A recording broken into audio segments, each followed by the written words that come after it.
ನಮಸ್ಕಾರ ಫ್ರೆಂಡ್ಸ್, ಎಲ್ಲರಿಗೂ ಸ್ವಾಗತ ನಮ್ಮ ಚಾನಲ್ಗೆ. ನಾವು ಇವತ್ತು ಬಂದು England versus India first ODI ಮ್ಯಾಚ್ನ ಬಗ್ಗೆ ಮಾತಾಡೋಣ. ಇದರ ಮುಖ್ಯ ಕಾರಣ ವಿರಾಟ್ ಕೊಹ್ಲಿ ಅವರು ಫಸ್ಟ್ ODI ಮ್ಯಾಚ್ನಲ್ಲಿ ಇಲ್ಲ. ಹಾಗೆ ಶ್ರೇಯಸ್ ಅಯ್ಯರ್, ಗಿಲ್, ಅಕ್ಷರ್ ಪಟೇಲ್ ಬಹುಮುಖ್ಯವಾಗಿ ಪರ್ಫಾರ್ಮೆನ್ಸ್ ಮಾಡಿದ್ದಾರೆ ಅಂತ ಹೇಳ್ಬೋದು. ಆದರೆ ಇಂಗ್ಲೆಂಡ್ನ ಪರವಾಗಿ ಸಾಲ್ಟ್ ಅವರು, ಬಟ್ಲರ್ ಅವರು, ಜಾಕ್ ಬೆಥೆಲ್ ಅವರು ಒಳ್ಳೆ ಪರ್ಫಾರ್ಮೆನ್ಸೇ ಮಾಡಿದ್ದಾರೆ ಅಂತ ಹೇಳ್ಬೋದು. ಬನ್ನಿ ಫ್ರೆಂಡ್ಸ್ ಮಾತಾಡೋಣ. ಮೊದಲನೇದಾಗಿ ಇಂಗ್ಲೆಂಡು ಟಾಸ್ ಗೆದ್ದು ಬ್ಯಾಟಿಂಗ್ ಆಯ್ಕೆ ಮಾಡಿಕೊಂಡು ಒಳ್ಳೆ ಪರ್ಫಾರ್ಮೆನ್ಸ್ ಅಂತ ಓಪನರ್ ಬ್ಯಾಟ್ಸ್ಮನ್ ಒಳ್ಳೆ ಪಾರ್ಟ್ನರ್ಶಿಪ್ಪೇ ಬಂದಾಯಿತು. ಆದರೆ ಹಾರ್ದಿಕ್ ಪಾಂಡ್ಯ ಬಾಲ್ ಮಾಡುವಾಗ ಡೆಕ್ಕಾಲ್ ಅವರು ಮಿಸ್ಅಂಡರ್ಸ್ಟ್ಯಾಂಡಿಂಗ್ ಮಾಡ್ಕೊಂಡು ರನ್ ಓಡ್ತಾ ಇದ್ದರು. ಆದರೆ ಇದು ಶ್ರೇಯಸ್ ಅಯ್ಯರ್ ಅವರು ಬಾಲ್ ಎಸೆದರೆ ರನ್ಔಟ್ ಮಾಡಿದಂಥ ಶ್ರೇಯಸ್ ಅಯ್ಯರ್ ಒಳ್ಳೆ ಫೀಲ್ಡಿಂಗ್ ಅಂತ ಹೇಳ್ಬೋದು ಶ್ರೇಯಸ್ ಅಯ್ಯರ್ದು. ಆದರೆ ಸಾಲ್ಟ್ ಅವರು 43 ಅವರಿಗೆ ರನ್ಔಟ್ ಆದ್ರು ಅಂತ ಹೇಳ್ಬೋದು ಫ್ರೆಂಡ್ಸ್.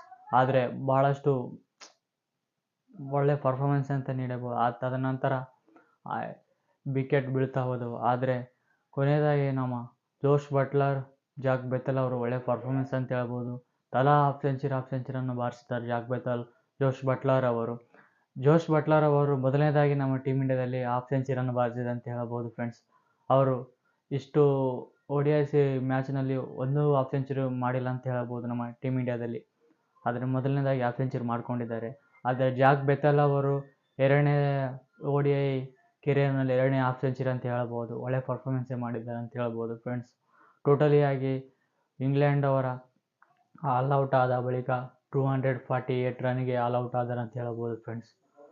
ಆದರೆ ನಮ್ಮ ಟೀಮ್ ಇಂಡಿಯಾ ಓಪನರ್ಸ್ ಆಗಿ ಕಣಕ್ಕಿಳಿದಂಥ SS ಜೈಸ್ವಾಲ್, ರೋಹಿತ್ ಶರ್ಮಾ ಅವರು ಫೇಲ್ ಆದರು ಓಪನರ್ ಬ್ಯಾಟಿಂಗಲ್ಲಿ ಅಂತ ಹೇಳ್ಬೋದು ಫ್ರೆಂಡ್ಸ್. ಯಶಸ್ವಿ ಜೈಸ್ವಾಲ್ ಬೇಗನೆ ಔಟ್ ಆದರು ಅಂತ ಹೇಳ್ಬೋದು.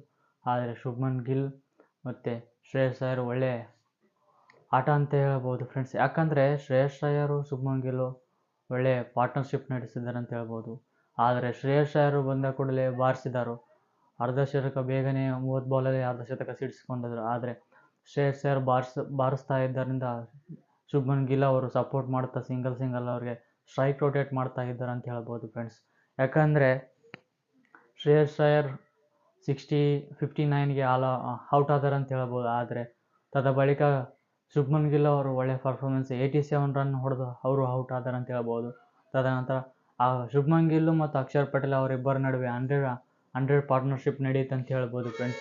ಹಾಗೆ ಮತ್ತು ಇವರು ಒಳ್ಳೆಯ ಪಾರ್ಟ್ನರ್ಶಿಪ್ಲಿಂದ ನಮ್ಮ ಟೀಮ್ ಇಂಡಿಯಾ ಗೆಲ್ಲುವುದಕ್ಕೆ ಸಾಧ್ಯವಾಯಿತು ಅಂತ ಹೇಳ್ಬೋದು ಫ್ರೆಂಡ್ಸ್. ಆದರೆ ಒಳ್ಳೆಯ ಪರ್ಫಾರ್ಮೆನ್ಸ್ ಅಂತ. ಆದರೆ KL ರಾಹುಲ್ ಬೇಗನೆ ಔಟ್ ಆದರು ಅಂತ ಹೇಳ್ಬೋದು ಅದು ಫ್ರೆಂಡ್ಸ್. ಸೀದಾ ಆದಿಲ್ ರಶೀದ್ಗೆ ಕ್ಯಾಚ್ ಕೊಟ್ಟು ಔಟು ಸ್ಟ್ರೇಟ್ ಬಾಲ್ ಹಾಕಿ ಅಂತ ಸ್ಟ್ರೇಟ್ ಆಗಿ. ಆದರೆ ಕೊನೆಯದಾಗಿ ನಮ್ಮ ಟೀಮ್ ಇಂಡಿಯಾ 251 ಕೊಟ್ಟು 4 ವಿಕೆಟ್ಲಿಂದ ನಮ್ಮ ಟೀಮ್ ಇಂಡಿಯಾ 251 ರನ್ನಿಂದ ಚೇಸ್ ಮಾಡಿ 249 ಚೇಸ್ ಮಾಡಿ ಟೋಟಲು 251 ರನ್ ಹೊಡೆದು ನಮ್ಮ ಟೀಮ್ ಇಂಡಿಯಾ 4 ವಿಕೆಟ್ಗಳಿಂದ ಜಯವನ್ನು ಸಾಧಿಸಿದೆ ಅಂತ ಹೇಳ್ಬೋದು ಫ್ರೆಂಡ್ಸ್.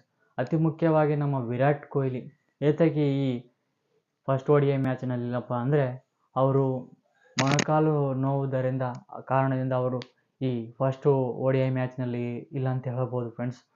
ಇನ್ನು ಸೆಕೆಂಡ್ ODI ಮ್ಯಾಚ್ನಲ್ಲಿ ಇರಬಹುದೋ ಇಲ್ಲೋ ಅಂತ ನನಗೆ ಗೊತ್ತಿಲ್ಲ. ಆದರೆ ಗೊತ್ತಾದರೆ ನಾವು ವಿಡಿಯೋ ಮುಖಾಂತರ ತಿಳಿಸ್ತೇನೆ ಅಂತ ಹೇಳ್ತೇನೆ ಫ್ರೆಂಡ್ಸ್. ನಮ್ಮ ವಿಡಿಯೋ ಸಪೋರ್ಟ್ ಮಾಡಿ ಅಂತ ಹೇಳ್ತೇನೆ ಫ್ರೆಂಡ್ಸ್. Bye friends.